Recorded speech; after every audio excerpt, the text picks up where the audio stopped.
Hello, നമസ്കാരം. ഏവർക്കും PSC energy ബൂസ്റ്ററിൻ്റെ online ക്ലാസ്സിലേക്ക് സ്വാഗതം. ഇന്ന് നമ്മൾ നോക്കാൻ പോകുന്ന മേഖലയാണ് സംസ്ഥാന നീതിന്യായ വിഭാഗം, അതായത് ജുഡീഷ്യറി. ഓക്കെ അല്ലേ? അപ്പോൾ സംസ്ഥാനത്തെ നീതിന്യായ വിഭാഗത്തിൽ ഒരു ഹൈക്കോടതിയും കീഴ്ക്കോടതികളുടെ ഒരു ശ്രേണിയും ഉൾപ്പെടുന്നു. അപ്പോൾ എങ്ങനെയാണ്? സംസ്ഥാനത്തെ നീതിന്യായ വിഭാഗത്തിൽ ഒരു ഹൈക്കോടതിയും കീഴ്ക്കോടതികളുടെ ഒരു ശ്രേണിയും ഉൾപ്പെടുന്നു. ഇനി നമുക്ക് നോക്കേണ്ടത് ഹൈക്കോടതിയാണ്.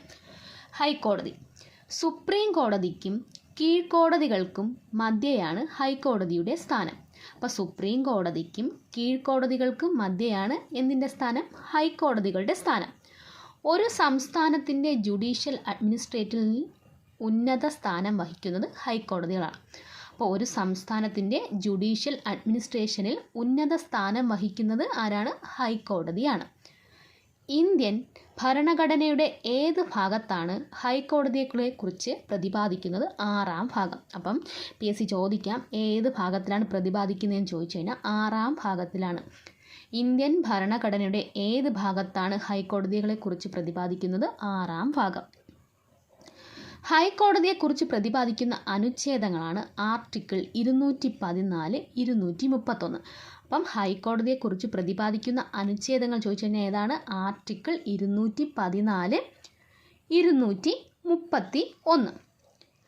ഒരു സംസ്ഥാനത്തെ ഏറ്റവും വലിയ അപ്പീൽ കോടതിയാണ് സംസ്ഥാന ഹൈക്കോടതി. അപ്പോൾ ഒരു സംസ്ഥാനത്തെ ഏറ്റവും വലിയ അപ്പീൽ കോടതിയാണ് സംസ്ഥാന ഹൈക്കോടതി.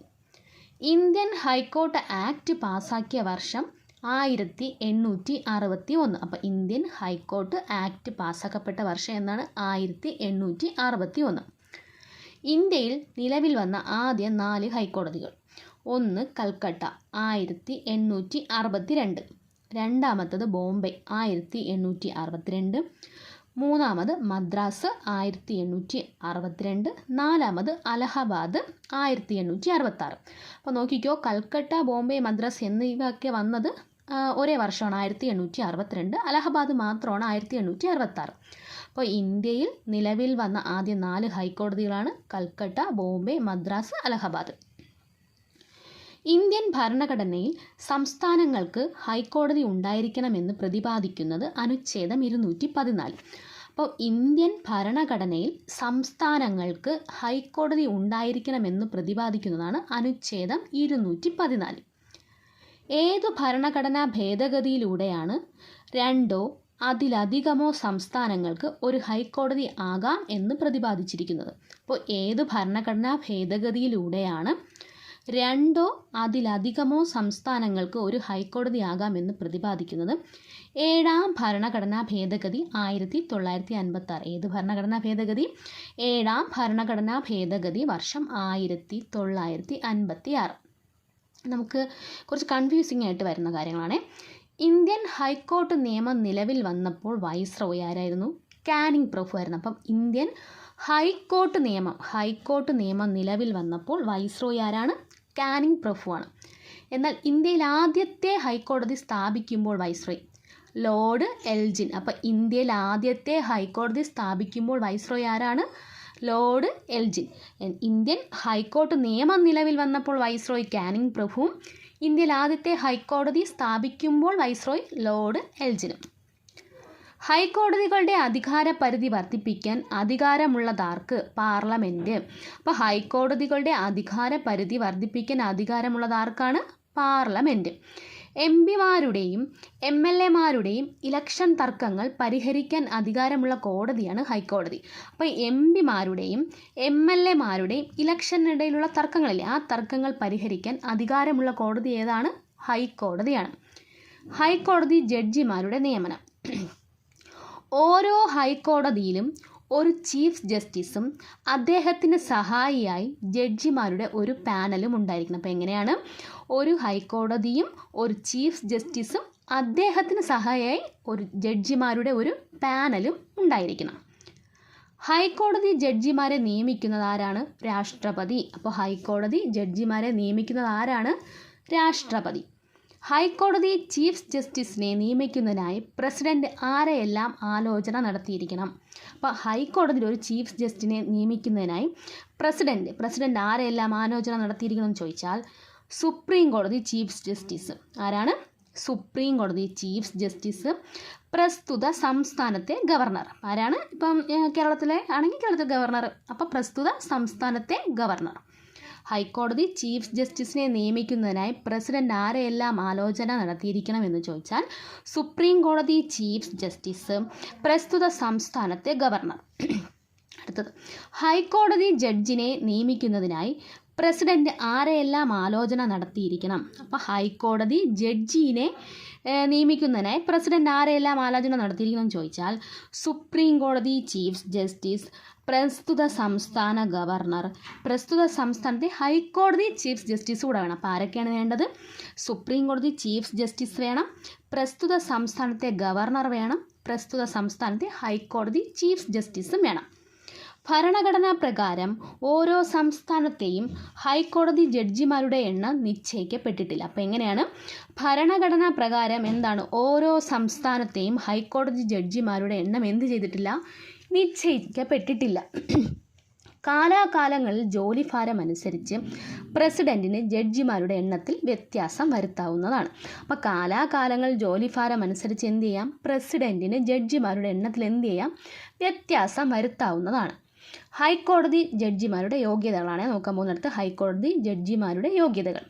ഹൈക്കോടതി ജഡ്ജിയാകുന്നതിനുള്ള യോഗ്യതകൾ എന്തായിരിക്കണം? ഒരു ഇന്ത്യൻ പൗരനായിരിക്കണം. അപ്പോൾ എന്തായിരിക്കണം? ഇന്ത്യൻ പൗരനായിരിക്കണം. 10 വർഷത്തോളം ഇന്ത്യൻ ഭൂപ്രദേശത്തിനുള്ളിൽ ഒരു ജുഡീഷ്യൽ പദവി വഹിച്ചിരിക്കണം. അപ്പോൾ എങ്ങനെയാണ്?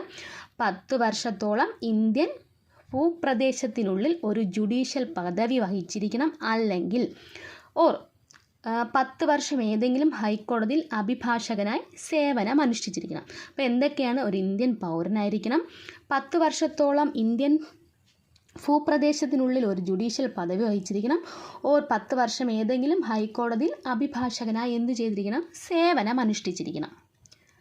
ഹൈക്കോടതി ജഡ്ജിയായി നിയമിതനായ ഒരു വ്യക്തി ഗവർണർക്ക് മുമ്പിലോ അദ്ദേഹം നിയോഗിച്ച മറ്റു ഉദ്യോഗസ്ഥർക്ക് മുന്നിലോ സത്യപ്രതിജ്ഞ ചെയ്യണം. അപ്പോൾ എങ്ങനെയാണ്? ഹൈക്കോടതി ജഡ്ജിയായി നിയമിതനായ ഒരു വ്യക്തി ഗവർണർക്ക് മുമ്പിലോ അദ്ദേഹം നിയോഗിച്ച മറ്റു ഉദ്യോഗസ്ഥർക്ക് മുമ്പിലോ എന്ത് ചെയ്യണം? സത്യപ്രതിജ്ഞ ചെയ്യണം.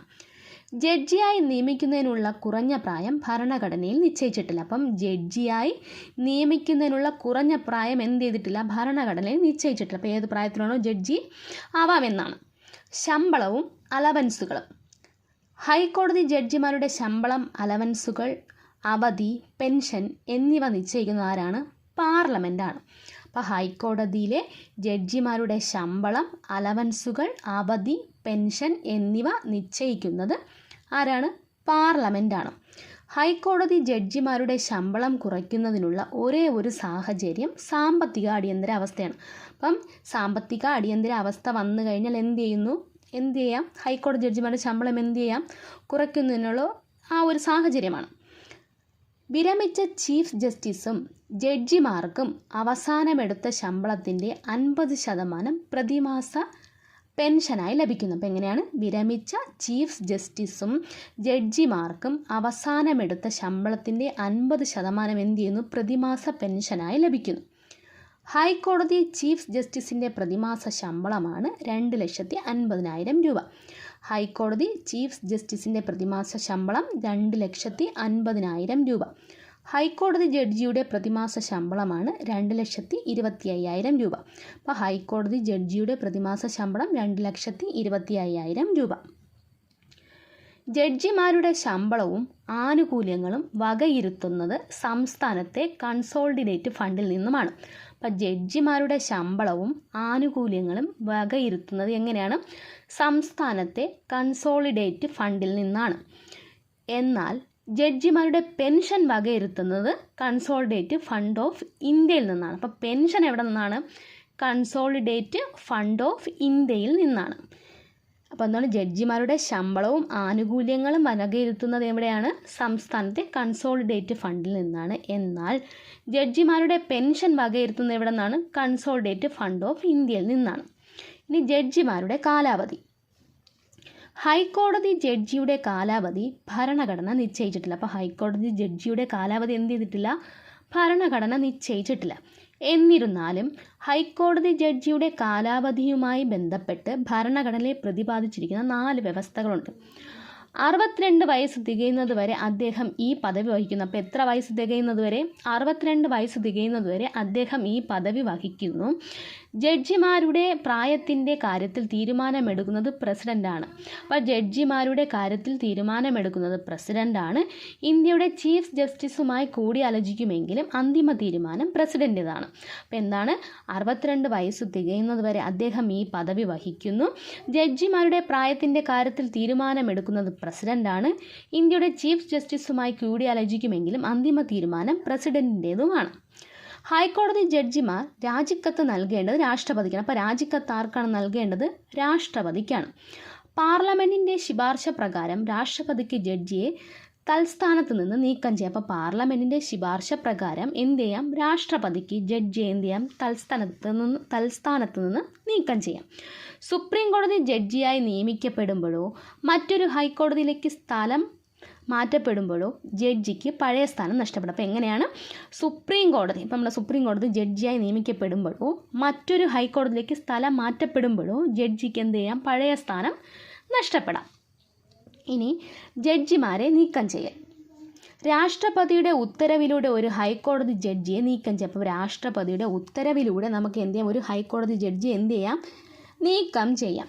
2 കാരണങ്ങൾ കൊണ്ട് മാത്രമേ ഹൈക്കോടതി ജഡ്ജിയെ നീക്കം ചെയ്യാൻ സാധിക്കുകയുള്ളൂ. 1 സ്വഭാവ ദൂഷ്യം, 2 പ്രാപ്തിക്കുറവ്. അപ്പോൾ 2 കാരണങ്ങൾ കൊണ്ട് മാത്രമേ എന്ത് ചെയ്യാൻ പറ്റൂ? നമുക്ക് ഹൈക്കോടതി ജഡ്ജിയെ എന്ത് ചെയ്യാൻ പറ്റൂ? നീക്കം ചെയ്യാൻ പറ്റുള്ളൂ. ആ 2 കാര്യം എന്ന് വെച്ചാൽ 1 സ്വഭാവ ദൂഷ്യം, 2 എന്തായിരിക്കും? പ്രാപ്തിക്കുറവായിരിക്കും.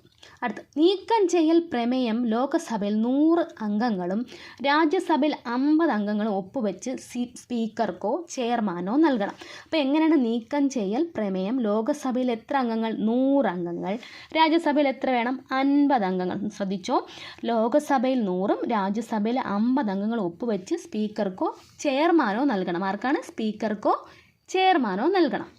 സ്പീക്കറിനോ ചെയർമാനോ പ്രമേയം അംഗീകരിക്കുകയോ നിരസിക്കുകയോ ചെയ്യും. അപ്പം സ്പീക്കർക്കോ ചെയർമാനോ എന്ത് ചെയ്യാം? പ്രമേയം അംഗീകരിക്കുകയെങ്കിൽ അംഗീകരിക്കാം, വേണ്ടെങ്കിൽ വേണ്ട, അത് നിരസ്കരിക്കുകയും ചെയ്യാം. പ്രമേയം അംഗീകരിക്കപ്പെട്ടാൽ സ്പീക്കർ, ചെയർമാൻ കുറ്റാരോപണങ്ങളെക്കുറിച്ച് അന്വേഷിക്കാൻ 3 അംഗ കമ്മിറ്റിയെ രൂപീകരിക്കണം. അപ്പോൾ എങ്ങനെയാണ്? പ്രമേയം അംഗീകരിക്കപ്പെട്ട് കഴിഞ്ഞാൽ സ്പീക്കർ അല്ലെങ്കിൽ ചെയർമാൻ എന്നല്ലേ പറഞ്ഞത്. അപ്പോൾ അവരെന്ത് ചെയ്യണം? കുറ്റാരോപണങ്ങളെക്കുറിച്ച് എന്ത് ചെയ്യണം? അന്വേഷിക്കാൻ 3 അംഗ കമ്മിറ്റി എന്ത് ചെയ്യണം? രൂപീകരിക്കണം. ഈ കമ്മിറ്റിയിൽ സുപ്രീം കോടതി ചീഫ് ജസ്റ്റിസ്, ജഡ്ജി, ഹൈക്കോടതി ചീഫ് ജസ്റ്റിസ്, ഒരു വിശിഷ്ട നിയമജ്ഞൻ എന്നിവരുണ്ടായിരിക്കണം. അപ്പോൾ ആരൊക്കെ ഉണ്ടായിരിക്കണം? സുപ്രീം കോടതി ചീഫ് ജസ്റ്റിസ്, ജഡ്ജി, ഹൈക്കോടതി ചീഫ് ജസ്റ്റിസ്, ഒരു വിശിഷ്ട നിയമജ്ഞൻ എന്നിവരുണ്ടായിരിക്കണം. ഈ കമ്മിറ്റി ജഡ്ജിയിൽ സ്വഭാവ ദൂഷ്യമോ പ്രാപ്തിക്കുറവോ കണ്ടെത്താൻ സഭയ്ക്ക് പ്രമേയം പരിഗണിക്കാം. അപ്പോൾ എങ്ങനെയാണ്? ഈ കമ്മിറ്റി ജഡ്ജിയിൽ സ്വഭാവ ദൂഷ്യമോ പ്രാപ്തിക്കുറവോ കണ്ടെത്തിയാൽ സഭയ്ക്ക് എന്ത് ചെയ്യാം? പ്രമേയം എന്ത് ചെയ്യാം? അംഗീകരിക്കാം, അത് പരിഗണിക്കാം. പാർലമെൻറ്റിലെ ഓരോ സഭയും പ്രത്യേക ഭൂരിപക്ഷത്തോടെ ഒരു പ്രമേയം പാസാക്കി രാഷ്ട്രപതിക്ക് സമർപ്പിച്ചാൽ മാത്രമേ രാഷ്ട്രപതിക്ക് ജഡ്ജിയെ നീക്കം ചെയ്യാനുള്ള ഉത്തരവ് പുറപ്പെടുവിക്കാൻ സാധിക്കുകയുള്ളൂ. അപ്പോൾ എങ്ങനെയാണ്? പാർലമെൻറ്റിലെ ഓരോ സഭയും പ്രത്യേക ഭൂരിപക്ഷത്തോടെ ഒരു പ്രമേയം പാസാക്കി രാഷ്ട്രപതിക്ക് സമർപ്പിച്ചാൽ മാത്രമേ രാഷ്ട്രപതിക്ക് ജഡ്ജി എന്ത് ചെയ്യാൻ സാധിക്കുകയുള്ളൂ? നീക്കം ചെയ്യാനുള്ള ഉത്തരവ് പുറപ്പെടുവിക്കാൻ സാധിക്കുകയുള്ളൂ. ഇതുവരെയും ഒരു ഹൈക്കോടതി ജഡ്ജിനെയും ഇംപീച്ച്മെൻറ്റ് നടപടിയിലൂടെ പുറത്താക്കിയിട്ടില്ല. അപ്പം ഇതുവരെയും ഒരു ഹൈക്കോടതി ജഡ്ജിനെ എന്ത് ചെയ്തിട്ടില്ല? ഇംപീച്ച്മെൻറ്റ് നടപടിയിലൂടെ എന്ത് ചെയ്തിട്ടില്ല? പുറത്താക്കിയിട്ടില്ല. അപ്പോൾ ഇംപീച്ച്മെൻറ്റ് നടപടി നേരിട്ട ആദ്യ ഹൈക്കോടതി ജഡ്ജാണ് ആര്? സൗമിത്ര സെൻ. അപ്പോൾ ആരാണ് ഇംപീച്ച്മെൻറ്റ് നടപടി നേരിട്ട ആദ്യ ഹൈക്കോടതി ജഡ്ജ്? ആരാണ്? സൗമിത്ര സെൻ. ഹൈക്കോടതി ജഡ്ജിനെ സ്ഥലം മാറ്റുന്നതിനുള്ള അധികാരം ആർക്കാണ്? പ്രസിഡന്റ്. അപ്പോൾ സ്ഥലം മാറ്റാനുള്ള അധികാരം ആർക്കാണ്? പ്രസിഡന്റിനാണ്. ഹൈക്കോടതി ആക്ടിംഗ് ചീഫ് ജസ്റ്റിസിനെ നിയമിക്കുന്നത് ആരാണ്? പ്രസിഡന്റ്. അപ്പോൾ പ്രസിഡന്റ് എന്തൊക്കെ കാര്യങ്ങൾ ചെയ്യുന്നുണ്ട്? ഹൈക്കോടതി ജഡ്ജിനെ സ്ഥാനം മാറ്റുന്ന അധികാരം ആർക്കാണ്? പ്രസിഡന്റിനാണ്. ഹൈക്കോടതി ആക്ടിംഗ് ചീഫ് ജസ്റ്റിസിനെ നിയമിക്കുന്നതും ആര് തന്നെയാണ്? പ്രസിഡന്റ് തന്നെയാണ്. ഇന്ത്യയിലെ ആദ്യ സൈബർ ഫോറൻസിക് ലബോറട്ടറി സ്ഥാപിതമായ ഹൈക്കോടതിയാണ് ത്രിപുര. അപ്പോൾ ഇന്ത്യയിലെ ആദ്യ സൈബർ ഫോറൻസിക് ലബോറട്ടറി സ്ഥാപിതമായ ഹൈക്കോടതി എവിടെയാണ്? ത്രിപുര. ഇന്ത്യയിലെ ആദ്യ സമ്പൂർണ്ണ വനിതാ കോടതിയാണ് ഏത്? മാൾഡ, പശ്ചിമ ബംഗാൾ. അപ്പോൾ ഇന്ത്യയിലെ ആദ്യ സമ്പൂർണ്ണ വനിതാ കോടതിയാണ് എന്ത്? മാൾഡ. അപ്പോൾ ഇന്ത്യയിലെ ആദ്യത്തെ സൈബർ ഫോറൻസിക് ലബോറട്ടറി ഏതാണ്? ഹൈക്കോടതി ഏതാണ്? ത്രിപുര. ഇന്നത്തെ ക്ലാസ്സിൽ നമ്മൾ എന്തൊക്കെയാണ് ഡിസ്കസ് ചെയ്തത്? സംസ്ഥാന നീതി വിഭാഗം, അതായത് നമ്മുടെ ജുഡീഷ്യറിയെ കുറിച്ചാണ് സംസാരിച്ചത്. അതിൽ ഹൈക്കോടതിയെക്കുറിച്ച് കുറച്ച് ഡീറ്റെയിൽ ആയിട്ടുള്ള കാര്യങ്ങൾ പഠിച്ചിട്ടുണ്ടായിരുന്നു. ബാക്കി നമുക്ക് അടുത്ത ക്ലാസ്സിൽ പഠിക്കാം. അപ്പോൾ താങ്ക് യു ഫോർ വാച്ചിങ്.